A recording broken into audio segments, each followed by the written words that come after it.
If you've spent 4 decades in marriage and still feel unsure about exactly how or where to touch your wife, you're not alone.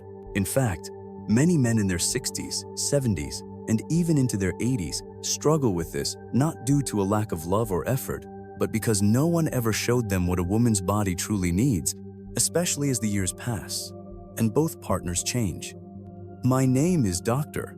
Edward Klein, and I'm a urologist and professor with more than 30 years of experience guiding men through the realities of intimacy, aging, and connection. Over the decades, I've worked with thousands of couples, many of whom believed their best moments of closeness were behind them, until they discovered the insights I'll be sharing with you here. Here's something that might challenge what you've long believed. New research shows that some of the areas men have been taught to focus on, like the clitoris, may no longer be the most appreciated. Even more surprising, there are spots many women wish their partners would simply avoid, not out of rejection, but because those areas can feel overly sensitive, uncomfortable, or just not pleasurable anymore. In this conversation, I'm going to walk you through 3 places women over 50 often love to be touched, and 3 they'd rather you steer clear of. More importantly, I'll show you how understanding these preferences can help restore trust, emotional intimacy, and even spark a renewed sense of excitement, no matter how long it's been since you last felt truly connected in the bedroom. Stay with me, because later I'll reveal the most misunderstood part of a woman's body, a spot many men assume is pleasurable, but which many women quietly dread. You'll want to know this. But before we go deeper, if this kind of honest, research-based conversation matters to you, and if you're looking for more thoughtful guidance on love, aging, and closeness, feel free to subscribe and tap the bell so you won't miss future insights. And if you find this helpful, type 1 in the comments. If not, type 0. Your feedback helps me create content that truly serves you. Now, let's get to the reason you're here. Thanks to recent studies involving hundreds of women, particularly those in midlife and beyond, we now have a clearer understanding of where touch is not just welcomed, but deeply appreciated. And it's not only about physical sensation, it's about creating a sense of safety, presence, and emotional closeness.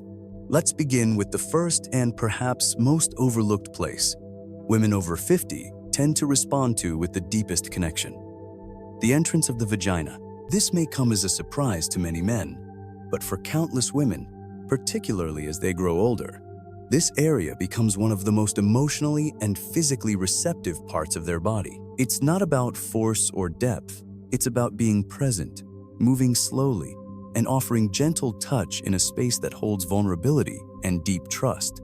Over the years, I've had countless conversations with women who told me that when this particular area was touched with patience and care, it made them feel truly seen, safe, and deeply valued in a way no other touch ever had. It's more than just a physical place. It's a symbolic threshold where genuine connection begins. For women in their 60s and 70s whose bodies have changed through childbirth, menopause, or medical experiences, this spot often carries emotional weight and memory. When approached too quickly or with too much pressure, it can feel intrusive. But when met with tenderness, warmth, and intentional slowness, it has the power to awaken a profound sense of closeness. Try not to think of this area as merely a step towards something else, but rather as a destination in its own right, deserving of attention and reverence. Gentle circular movements, light palm or fingertip pressure, combined with meaningful eye contact or a loving word, can turn the moment into something truly heartfelt, not just mechanical. While many men associate passion with urgency, the truth is, especially in later years, what many women long for is a slower, more intentional kind of touch, the kind that says, "I'm here, and I'm not rushing." This kind of presence doesn't just enhance intimacy, it transforms it. Touching with care, without expectation, becomes an invitation rather than a demand. And that shift changes everything. Now, here's something you might not expect. The next area many women find deeply sensitive and pleasurable is one most men rarely think to explore. Yet it holds extraordinary potential for connection, and once you understand it, it could change how you approach your partner forever. Second, the area around the urethral opening. This one is so often overlooked, not because it doesn't matter, but because many simply aren't aware of how powerful it can be. Situated just above the vaginal entrance and below the clitoris, this delicate zone is small but incredibly responsive. It's rarely mentioned even in medical circles, yet many women describe the sensation here as subtle, deep, and quietly electrifying. I recall one woman in her late 60s who shared with me, almost shyly, "It's not a place I ever thought to bring up, but when my husband touches me there gently, patiently, it feels like a soft current running through me. Not intense, not loud, but lasting." That moment stayed with me, and I've heard similar reflections again and again. This area responds not to pressure, but to presence. Think of a feather, not a firm hand. Sometimes just placing a warm palm nearby, or using a single fingertip to rest and slowly explore, is all it takes. The skin here is thin, the nerves are close, and for many women, this kind of gentle attention speaks volumes, blending physical pleasure with emotional recognition. For older couples, especially when the body becomes more sensitive or dryness is a factor, this kind of slow, thoughtful touch can make a profound difference. It sends a message that says, "I see you. I'm not just here for the obvious places. I'm here for you, all of you." And often, it's these underappreciated places that leave women feeling the most valued. But we're not finished yet. There's still one more area, a little deeper and far more emotionally layered, that holds a meaning beyond physical pleasure. For many women, it's not just about sensation, it's about trust. Let's explore it next. 3. The inner vaginal wall, specifically the upper front section, commonly known as the G-spot. This particular zone can be elusive, but when approached with gentleness and respect, it has the power to create a connection that is both physically satisfying and emotionally rich. For many women, especially in long-standing relationships, this part of their body becomes symbolic of emotional safety. It's about being touched with presence and mindfulness. I remember working with a couple in their 70s. They feared their intimacy had faded for good. As we spoke, the wife shared something vulnerable. She never enjoyed deep or rapid movement. What she longed for was a slower, steady kind of pressure on the inner wall, the kind that made her feel truly seen. "It's not a burst of fireworks," she said. "It's more like a warm wave that quietly fills the room." This upper front wall, located just an inch or two inside and tilted slightly upward toward the belly, isn't about vigorous motion. It responds best to gentle, repeated pressure, not thrusting. The goal isn't to chase a reaction, but to create a shared emotional moment. And for many older couples, especially those managing physical limitations or health concerns, this kind of intimacy becomes deeply meaningful. It communicates something powerful. "I know your body as it is now, and I'm still learning it with love." Men often ask, "How will I know if I found it?" And my answer is always this: you'll feel it in her breathing, in the way her body relaxes, in how she moves toward you instead of away. It's not always about sound sometimes. The silence tells you everything. Now, let's gently shift our attention, because just as some places welcome touch, others often quietly and with unspoken weight do not. And understanding that difference, respecting those boundaries, might be the very thing that earns you her deepest trust. Let's explore that next. Now that we've looked at the areas where women most often enjoy being touched, the places that build emotional closeness and comfort, it's equally important to understand the flip side. Because even in a long relationship, there are parts of a woman's body that may evoke discomfort, tension, or even emotional pain if touched without consent or sensitivity. What's surprising is that these are often places men assume are always safe, but the truth, especially for women as they age and their bodies evolve, is far more nuanced. So let's take a thoughtful look at the 3 places women most frequently prefer to avoid during intimacy and the reasons why. Avoiding these areas might actually bring you closer together than you ever imagined. 1. The anus. This is perhaps one of the most misunderstood and often misinterpreted regions when it comes to physical intimacy. While modern media may portray it as just another erogenous zone, the truth, especially for women over 50, is often much more complex. In fact, recent studies show that this is the #1 area women report not wanting to be touched, and the reasons go far beyond the physical. They are emotional, psychological, and deeply personal. Over the years, I've heard from many women who said that any unexpected or uninvited touch around this area didn't bring curiosity, it brought anxiety. For some, it stirred up feelings of discomfort, shame, or vulnerability, particularly when they hadn't been given the chance to speak openly about their boundaries. For others, especially those who've experienced trauma or undergone medical procedures, this area became a space of protection rather than pleasure.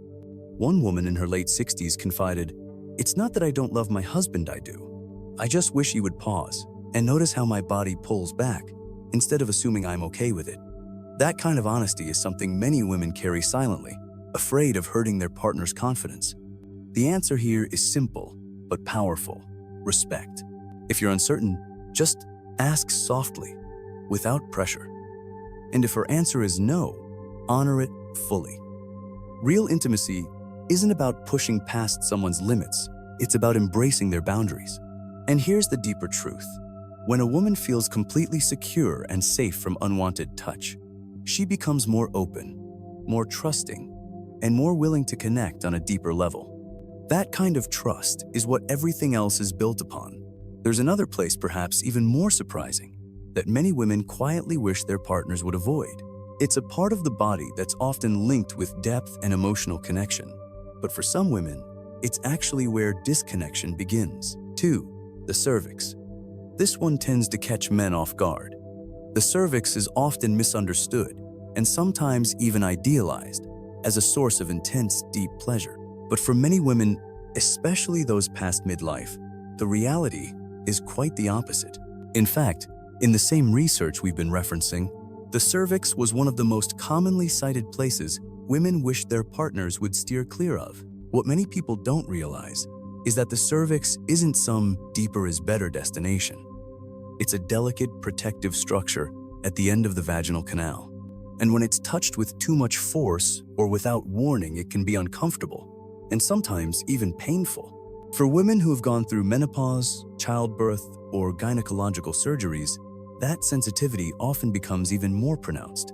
I recall a woman in her early 70s who told me that each time her husband tried to reach as far as possible, she found herself tensing not out of fear, but because she was already anticipating the discomfort that was coming. She didn't know how to bring it up.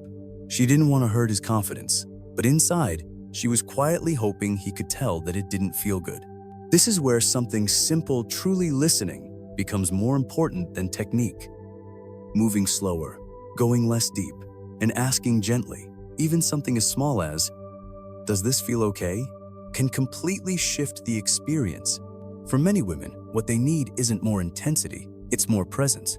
If you're a man in your 60s or 70s trying to rebuild closeness, knowing which areas to avoid can be just as powerful as knowing where and how to touch. When you honor those unspoken boundaries, you unlock something deeper: emotional safety, mutual trust, and genuine intimacy. Now, let's talk about an area that might genuinely surprise you. It's a place most men have touched countless times often, without a second thought yet. For some women, it's become too much. Understanding this might shift your entire approach to intimacy for the better. 3. The nipples. This may catch you off guard. We've long been told that the nipples are one of the most erotic parts of a woman's body, and for many, they can be. But what's not often discussed, especially when it comes to women over 50 or 60, is how often this once pleasurable area can become uncomfortable or even painful. Hormonal changes, particularly following menopause, can significantly heighten breast sensitivity. What once brought pleasure may now feel overstimulating or even unpleasant, especially if touched suddenly or without care. And yet, many men instinctively reach for this area, assuming it's always welcome. I remember one woman in her late 60s who shared with me during a quiet visit, "I love that my husband still finds me attractive, but when he immediately reaches for my chest, I just wish he'd slow down and ask." That moment, it reminds me I'm a whole person, not just a body. Her honesty stayed with me, because the truth is, it's not usually about skipping the area entirely. It's about how you approach it. The nipples are highly responsive, and that sensitivity can fluctuate from day to day, influenced by hormones, medication, or emotional state. Some days, a feather-light touch feels lovely. On others, even that can be too much. There's no fixed rule, and that's why awareness matters. The key is staying tuned in. Pay attention to her breath, her expression, her posture, or simply ask, with kindness, "Is this okay tonight?" That kind of care says more than words. It shows her that you're paying attention, that you're still present, still learning, still choosing her even now. And it's in that kind of care where a different kind of intimacy grows, one that doesn't fade with age, but deepens. And if you're wondering how all of this fits into your bigger journey, what it means for you as a man who still longs to feel needed, close, and connected, stay with me.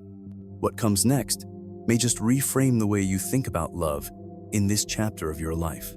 Because what I'm about to share may just change how you see yourself and your relationship in this next stage of life. A message for the men who still seek connection. If you're still here, still reading with intention, that tells me something meaningful. It tells me that you care. Not just about physical closeness, but about emotional presence, about showing up for your partner in a way that still matters, even after all these years. And in case no one's reminded you lately, that matters. You matter. The desire to stay emotionally connected, to keep learning, to love with more depth and compassion as you grow older, that is something to be proud of. I've spoken with countless men in their 60s, 70s, even 80s, who wonder if it's too late. Maybe their bodies have changed. Maybe intimacy feels like a distant memory. Maybe they're unsure how to begin again, worried that what once worked no longer does. But here's what I tell them, and what I want you to know. It's never too late. Not just to reconnect with your partner, but to rediscover the part of yourself that still wants to give, to care, to explore something new. Intimacy later in life looks different. It's no longer about performance, it's about presence. It's about making your partner feel truly seen, safe, and cherished. Not just as a physical being, but as a whole person. And when you begin with that intention, amazing things happen. Walls soften, trust rebuilds, and genuine closeness returns. So don't give up. Don't assume it's all behind you. Because sometimes the most meaningful chapters in love are not written at the beginning, but in the quiet, steady years that come later. As we close, I want to leave you with one last thought. Something simple but powerful. A reminder that might reshape the way you approach your relationship from here on out. Let's end with that. If you take just one thing from this conversation, let it be this: intimacy doesn't disappear with age. It evolves. And in that evolution lies a beautiful invitation, an opportunity to slow down, to relearn, and to listen more deeply than ever before. Because what truly matters now isn't how much you used to know, or what once worked in the past. What matters most is how present you're willing to be today, in this moment, with the person you've chosen to walk through life with. We've talked about 3 places where many women feel most connected when touched with care: the entrance of the vagina, the area around the urethral opening, and the inner front vaginal wall. Each of these holds potential for deeper closeness, not just physical, but emotional. And we've also explored 3 areas where touch is often unwelcome, especially as women age: the anus, the cervix, and for some, the nipples. Not because they don't trust you, but because their bodies have changed. And with those changes come new needs. Not because she doesn't trust you, but because her body is asking for something new, something gentler, something slower, more intentional, and far more thoughtful than before. And maybe, just maybe, this season of life isn't about trying to relight the flame of what used to be. Maybe it's about building something new altogether. A kind of intimacy that isn't fueled by urgency, but by understanding. Not driven by habit, but by rediscovery. I've witnessed this shift in so many couples, that quiet, beautiful transformation that happens when one partner decides to really listen, to pause, to be present. And when that happens, something opens up. It's soft, it's real, and it matters deeply. So if you're still longing for closeness, if you still wish she would lean in just a bit more, trust you a little more fully, let this be your guide. It doesn't begin with your hands. It begins with your attention. with your willingness to be curious again, to ask without assumption, to care in ways that reach beyond the physical and into the emotional heart of your relationship. Because that is the kind of touch that endures.